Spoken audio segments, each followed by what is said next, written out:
आर.एस.पीचे विभागीय मार्गदर्शक माणिक पाटील यांच्या मार्गदर्शनाखाली वर्तकनगर पोखरण रोड नंबर 2 परिसरात महर्षी वाल्मिकी ऋषी जयंती मोठ्या उत्साहात साजरी करण्यात आली। या निमित्तानं परिसरात विविध समाजोपयोगी कार्यक्रमांसह महर्षी वाल्मिकी ऋषींच्या मिरवणुकीचं आयोजन करण्यात आलं होतं। कार्यक्रमाच्या आयोजनासंदर्भात माणिक पाटील यांनी रामायणासारख्या महान ग्रंथांची निर्मिती करून महर्षी वाल्मिकी ऋषींनी भारतीय समाजाला एक दिशा दाखवून दिल्याचं सांगितलं।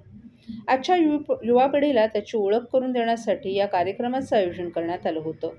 लोकांचा मोठा सहभाग लागलेला हा कार्यक्रम यशस्वी करण्यासाठी वाल्मिकी विकास मित्रमंडळाचे अध्यक्ष विशाल टाक, उपाध्यक्ष वीरू करोतिया, कार्याध्यक्ष बबलू बेनपाल, उपकार्याध्यक्ष सनी करोतिया, सचिव सुनील मंडोलिया, उपसचिव रोशन मंडोलिया, खजिनदार विकी करोतिया, उपखजिनदार नरेश वाल्मिकी, समाजसेवक रवी करोतिया, आर.एस.पीचे समाज अध्यक्ष बाळा साठे यांनी विशेष परिश्रम घेतले।